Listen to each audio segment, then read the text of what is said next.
Battle of Stalingrad, how the Soviets defeated Hitler. Hitler, the most terrifying name in history, was a man who always got what he wanted: fast victories, massive armies, and a shadow stretched across Europe. But one city shattered that myth. How did Stalingrad bring his winning streak to a violent stop? By summer 1942, Hitler was aware of the fact that the war against the Soviet Union was not going according to plan. Operation Barbarossa had also failed to defeat the Red Army in a swift strike, and the Germans were now engaged in a fierce battle of attrition.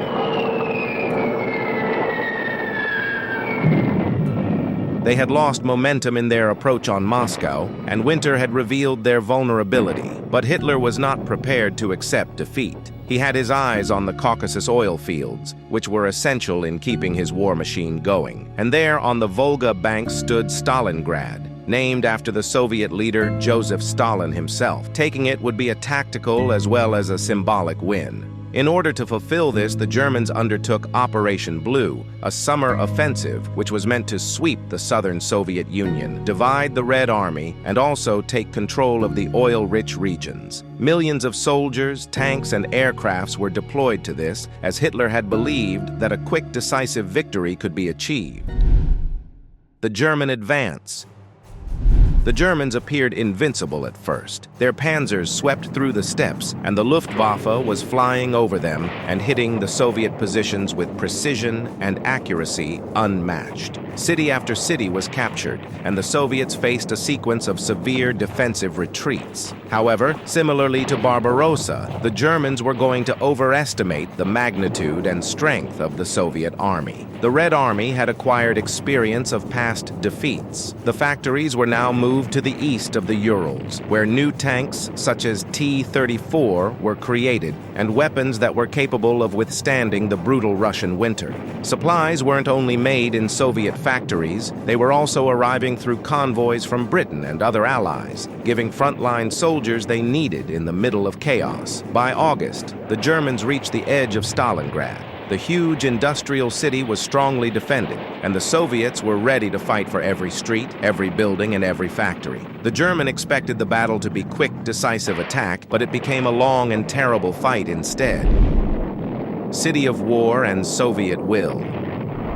Stalingrad was not merely a battlefield, but a battle of attrition that the Germans had never experienced before. Every building, every street corner was defended by soldiers. Factories, schools, and apartment blocks turned into bastions. German officers were shot by the Soviet snipers, and civilians assisted in digging trenches and transporting supplies. Hitler greatly depended on blitzkrieg, a rapid, well-coordinated attack meant to overwhelm the enemy. However, in Stalingrad, such tactics did not work. The city immobilized their movement, making tanks easy targets and leaving the Luftwaffe without the capacity to defend all fronts. In the meantime, Soviet troops, most of them of Siberian origin and trained to fight in the extremes, became accustomed to the urban battleground. As opposed to the tired Germans, they were familiar with the ground. They were able to cope with the extreme cold, hiding in ruins and counterattacking at the exact moments. The turning point. By November, the German progress had stalled. Army forces were drained, rations were dangerously low, and the morale was dropping. Stalin had ordered a bold counterattack to be conducted by the Soviet command, Operation Uranus. The Soviets had been taught during past campaigns. They concentrated their forces at the flanks of the German Sixth Army, especially the Romanian and Italian forces that were not well equipped and defended. These were the weak places in Hitler lines. On November 19, 1942, the Soviets made a massive counterattack. Tanks, artillery, and infantry rolled across the steppe, separating the German troops within the city of Stalingrad. The city was surrounded within days. The army of the Sixth, consisting of more than 250,000 men, was besieged, and there was no means of retreat or reinforcement. Hitler was not permitting a breakout. He insisted on his generals to hold Stalingrad by any means. In the meantime, Soviet troops were squeezing the trigger and entered supply bases, disrupted communications, and surrounded German troops building by building. Germans were now experiencing what they had caused to the Soviets: encirclement, attrition, and starvation. Life inside the pocket. Within the encirclement, things were terrible. Food was gone. Ammunition was meager. Cold was ruthless. Soldiers were frozen out to death or died of disease. Airlifts by Luftwaffe attempted to feed the besieged army, but aircraft were shot down and supplies did not reach all. The Soviets drove forward. With their trained winter troops, they sloshed through rubble and turned each building into a stronghold. City fighting became personal butchering, hand-to-hand combat at factories and apartments. The Germans were no longer able to depend on their numerical and tactical superiority. Stalingrad was now a battle of attrition, and the Soviets were at an advantage. Collapse of the Sixth Army. By January 1943, the Sixth Army was in danger of being wiped out. And now, with Soviet forces reinforced and well supplied, the final crushing blows were delivered. The Germans were starving, exhausted, and outmaneuvered, and had to surrender. The last stronghold surrendered on February 2, 1943. Stalingrad was under Soviet control. Hitler had lost his army in a terrible way. More than 90,000 German soldiers had been taken prisoner. More than thousands of tanks had been destroyed, and morale was broken down. German invincibility myth was finally shattered. Why the Soviets won the Stalingrad victory was not an accident. A number of factors were vital. Strategic foresight. The Soviets had gained experience with previous failures and prepared the city and defenses with reserves. Resourcefulness. Factories relocated east created tanks, artillery, and supplies that kept the Red Army in the war. Winter training. Siberian soldiers trained in inhospitable conditions took advantage of the cold that paralyzed German forces. Flanking operations.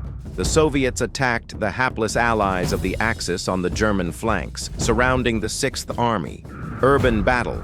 The Battle of Stalingrad nullified the movement of the Germans, as well as the blitzkrieg strategies, and transformed the city into a fort of attrition. The fight was not only a military one, but also a psychological and symbolic one. The aura held by Hitler was destroyed, and the Soviet morale boosted. Stalingrad demonstrated that the Germans were not invincible, and the Red Army was able to even fight the most dreaded opponent. Aftermath and significance. Stalingrad was a turning point of the Second World War. Henceforth, the Germans were on the defensive in the east. They no longer could expect blunt attacks. The war was now an arduous battle of attrition, and precisely what Hitler had strived to escape. To the Soviets, Stalingrad was a resilience, resourcefulness, and pure grit. It proved that a mixture of strategy, planning, and the determination to survive could bring to its knees even the strongest army in the world. After suffering counteroffensives at Stalingrad, Soviet troops started counterattacks at the entire Eastern Front, restoring the lost lands and forcing the Germans to retreat until the year 1945, when they arrived at Berlin. The fight served as an example of integrating urban assaults, encirclement strategies, and winter readiness, which were painfully learned on Barbarossa, but perfectly implemented in Stalingrad. So the next time you think an underdog can't beat a powerful enemy, remember Stalingrad, the place where the Soviets stopped Hitler, shifted the course of and proved that no army is unbeatable. If this fight for survival kept you watching, tap like, share, and don't forget to subscribe for the next epic chapter of history told like never before.